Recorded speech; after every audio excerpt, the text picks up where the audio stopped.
Hello बच्चों, आज बेटा हम बहुत ही इंपॉर्टेंट टॉपिक डिस्कस करेंगे, गॉस के नियम का अनुप्रयोग। पिछले टॉपिक में हमने क्षेत्रफल सदिश, वैद्युत फ्लक्स और गॉस के नियम का निगमन किया था।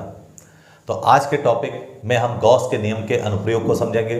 तो आज का टॉपिक बहुत ही इंपॉर्टेंट है, बोर्ड एग्जाम में लगभग हर साल पूछा जाता है। तो वीडियो में आप लास्ट तक बने रहेगा। तो आज के टॉपिक को हम बहुत डिटेल से, बहुत सरल ढंग से समझेंगे।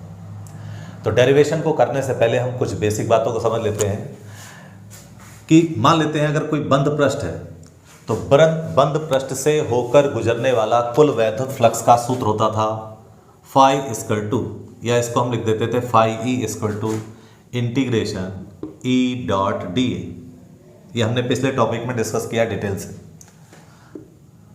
तो किसी बंद पृष्ठ से होकर गुजरने वाला कुल वैद्युत फ्लक्स।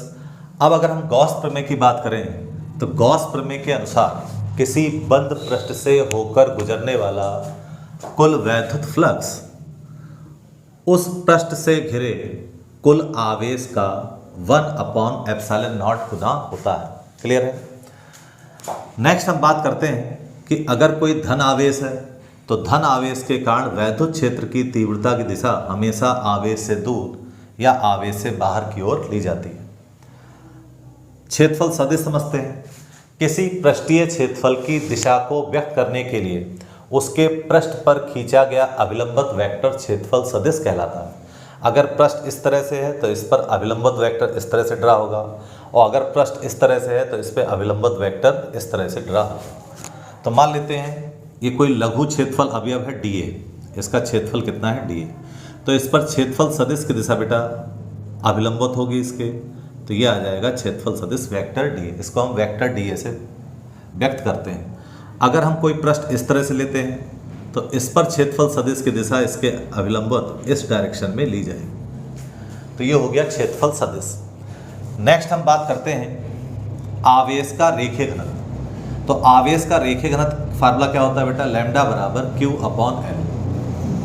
किसी चालक तार की एकांक लंबाई पर उपस्थित आवेश की मात्रा को आवेश का रेखीय घनत्व कहते हैं। यहाँ से अगर हम Q की वैल्यू फाइंड आउट करें तो Q बराबर हमारे पास आ जाएगा लैम्डा। तो ध्यान रखिएगा यहाँ पे लैम्डा क्या है? आवेश का रेखीय घनत्व। क्लियर है? ये हम डेरिवेशन में इसका प्रयोग करेंगे।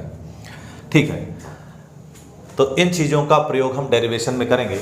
और इसके साथ साथ एक बात और हम सीख लेते हैं कि बेलन है। मान लेते हैं ये कोई बेलन है,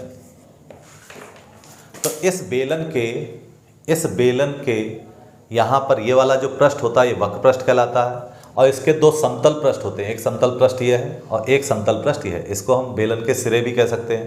तो ये वक्र पृष्ठ, तो बेलन का वक्र पृष्ठ का फार्मूला आपको याद होगा। तो बेलन का वक्र पृष्ठ होता है, बेलन का वक्र पृष्ठ A बराबर 2πRh या 2πRL। अगर हम इस बेलन की लंबाई L ले लेंगे तो इस बेलन का जो वक्र पृष्ठ होगा वो आएगा A बराबर 2πRL। तो इन बातों का हम डेरिवेशन में यूज़ करेंगे। तो इसको हम रब कर लेते हैं और डेरिवेशन को डिटेल से समझते हैं। तो गॉस का अनुप्रयोग, तो सबसे पहला डिस्कस करते हैं कि अनंत रेखीय आवेश या आवेशित तार के कारण इसके निकट किसी बिंदु पर वैद्युत क्षेत्र की तीव्रता हमें गॉस प्रमेय की सहायता से ज्ञात करनी है। हम मान लेते हैं कि अनंत लंबाई का कोई आवेशित तार या कोई रेखीय आवेश है। इससे r दूरी पर कोई बिंदु है जहां पर हमें वैद्युत क्षेत्र की तीव्रता ज्ञात करनी है।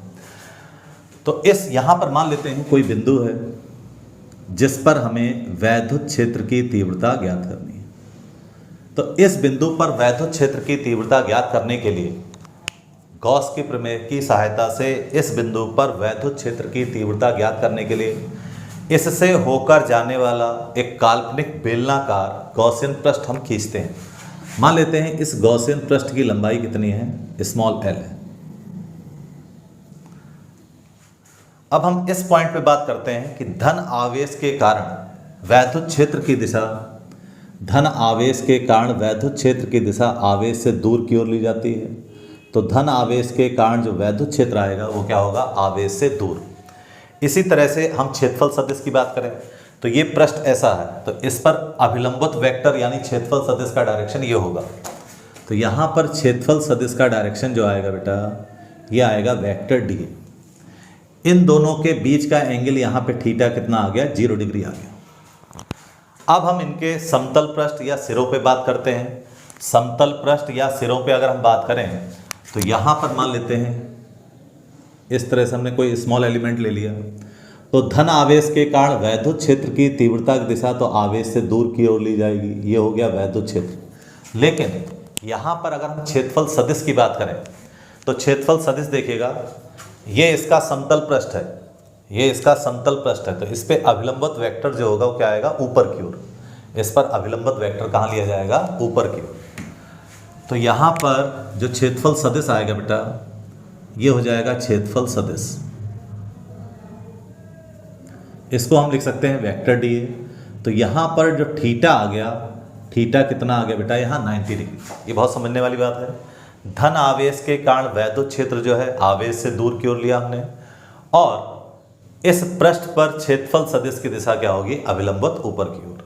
इसी प्रकार अगर हम मान लेते हैं इस सिरे पर इसी तरह से हम इसका डायरेक्शन निकालते हैं, तो वैद्युत क्षेत्र की दिशा जो होगी वो आवेश से बाहर की ओर ली जाएगी। वैद्युत क्षेत्र की दिशा आवेश से दूर या आवेश से बाहर की ओर ली जाती है। और यहाँ पर जो क्षेत्रफल सदिश आएगा वो अभिलंबित होगा इसके पृष्ठ के। तो ये आ गया बेटा क्षेत्रफल सदिश वेक्टर डी ए। तो यहाँ पर थीटा कितना आ गया, 90 डिग्री। तो अब हम इस संपूर्ण गॉसियन पृष्ठ से होकर गुजरने वाला कुल वैद्युत फ्लक्स गॉस के प्रमेय की सहायता से ज्ञात करेंगे। तो पहले इसको फील लेने के लिए समझ लेते हैं ध्यान से कि मान लेते हैं ये कोई बेलनाकार पृष्ठ है। तो हमने वैद्युत फ्लक्स की परिभाषा में पढ़ा था कि वैद्युत क्षेत्र में यदि कोई पृष्ठ स्थित हो तो उससे होकर लंबवत गुजरने वाली वैद्युत बल रेखाओं की संख्या को उस पृष्ठ से संबंधित वैद्युत फ्लक्स कहते हैं। अब देखिए कि मान लेते हैं कि बेलनाकार पृष्ठ है, जैसे यह क्षेत्र, तो इससे होकर गुजरने वाली जो वैद्युत बल रेखाएं होंगी वो इस वक्राकार पृष्ठ से तो लंबवत होकर गुजरेंगी, लेकिन ये जो समतल पृष्ठ है इसके जो सिरे हैं इसके पैरेलल यानी इसके समांतर होकर गुजरेंगी। यानी हम ऐसा कह सकते हैं कि इनके समतल पृष्ठों से कोई वैद्युत फ्लक्स होकर नहीं गुजरेगा, यानी इससे और इससे होकर गुजरने वाला वैद्युत फ्लक्स कितना होगा, 0 होगा, और केवल इस वक्र पृष्ठ के कारण हमें वैद्युत फ्लक्स प्राप्त होगा। तो इसको हम मैथमेटिकल फॉर्म में कर लेते हैं।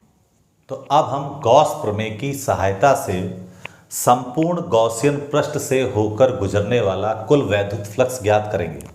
तो गॉस प्रमेय के अनुसार किसी बंद पृष्ठ से होकर गुजरने वाला कुल वैद्युत फ्लक्स या टोटल इलेक्ट्रिक फ्लक्स उस पृष्ठ से घिरे कुल आवेश का 1/ε0 गुना होता है। क्लियर है? अब देखिए यहाँ पर हमारे पास 2 समतल पृष्ठ हैं और एक वक्राकार पृष्ठ है। हम मान लेते हैं कि ये जो समतल पृष्ठ है इसको हमने एक नाम दे दिया S1 और इसको नाम दे दिया S2, और ये जो वक्राकार पृष्ठ है इसको नाम दे दिया हमने S3।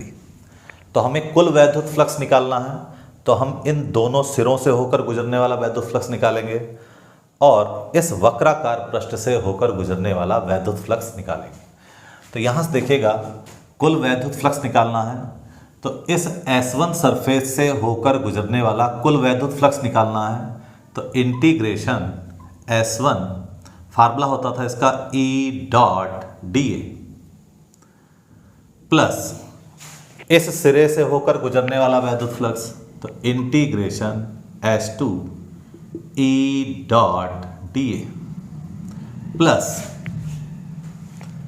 इस वक्राकार पृष्ठ से होकर गुजरने वाला कुल वैद्युत फ्लक्स, तो ये आएगा हमारे पास S3 integration S3 E.dA। Clear है? बराबर Q/ε0। अब यहाँ पे देखिए बेटा S1 और S2 पे थीटा कितना है, 90 डिग्री, और S3 सरफेस पे थीटा कितना है, 0 डिग्री। तो हमें ये फार्मूला पता है, वेक्टर A.B होता है AB cos थीटा। तो इसकी जगह हम लिख सकते हैं E.dA कॉस, यहाँ थीटा कितना है बेटा 90 डिग्री, इसको ध्यान से देख लीजिएगा, बहुत ज़रूरी चीज़ है। थीटा S1 और S2 पर 90 डिग्री है, यहाँ S3 पे थीटा 0 डिग्री है, तो plus integration S2 E D A cos 90 degree plus integration S3 E D A cos 0 degree बराबर Q upon epsilon not. Cos 90 की वैल्यू 0 हो जाएगी, कॉस 90 की वैल्यू 0 हो जाएगी, तो यहाँ से कितना प्राप्त हुआ भैया 0 plus 0 plus E D A cos 0। Cos 0 कितना होगा 1। इस वक्राकार पृष्ठ के प्रत्येक बिंदु पर, यानी इस गॉसियन पृष्ठ के प्रत्येक बिंदु पर वैद्युत क्षेत्र एक समान है, तो वैद्युत क्षेत्र एक समान है, ई बाहर आ जाएगा इंटीग्रेशन से ई, और ये बचेगा इंटीग्रेशन डी ए, सरफेस कौन सा है S3 बराबर Q अपॉन एप्सिलॉन नॉट। तो dA का मतलब होता है लघु भाग का क्षेत्रफल और इंटीग्रेशन dA का मतलब है संपूर्ण वक्राकार पृष्ठ का क्षेत्रफल। तो बेलन का वक्र पृष्ठ होता है 2 पाई RH या 2 पाई RL। तो यहाँ से बेलन का वक्र पृष्ठ हम लिख देंगे, संपूर्ण बेलन का वक्र पृष्ठ 2 पाई RL बराबर, अब यहाँ पर हमें आवेश का रेखीय घनत्व लैम्डा लाना है, तो फार्मूला हमारे पास होता था Q बराबर लैम्डा L। ये पिछले टॉपिक में हमने डिटेल से डिस्कस किया था। L से L कट जाएगा, तो यहाँ से हमारे पास फाइनली फार्मूला आएगा 1 upon 2 pi epsilon not lambda upon R। इस फार्मूले को अगर हम कूलाम कांस्टेंट के रूप में लिखें, आप जानते हैं कूलाम कांस्टेंट होता है 1 अपॉन 4 पाई एप्सिलॉन नॉट, तो यहाँ 4 लाना है तो हम 2 से क्या करेंगे डिवाइड करेंगे और 2 से क्या करेंगे बेटा मल्टीप्लाई करेंगे। तो इसको ऐसा लिखा जा सकता है E बराबर, अगर हम क्या करें 2 से हमने डिवाइड कर दिया 4 पाई एप्सिलॉन नॉट और 2 से क्या करेंगे बेटा हम मल्टीप्लाई कर देंगे, तो 2 लैम्डा अपॉन R। तो यहाँ पे लैम्डा क्या है आवेश का रेखीय घनत्व, तो ये हमारे पास फार्मूला प्राप्त हो गया। तो अनंत लंबाई के आवेशित तार या रेखीय आवेश के कारण उससे कुछ दूरी पर किसी बिंदु P पर वैद्युत क्षेत्र की तीव्रता की गणना हमने कर ली। क्लियर है? तो मैं आशा करता हूँ आज का वीडियो आपको अच्छे से समझ में आ गया होगा। अगर आपने अभी तक चैनल को सब्सक्राइब नहीं किया है तो चैनल को सब्सक्राइब कर लें और बेल आइकन को प्रेस कर लें। तो मिलते हैं नेक्स्ट वीडियो में। Good bye, take care.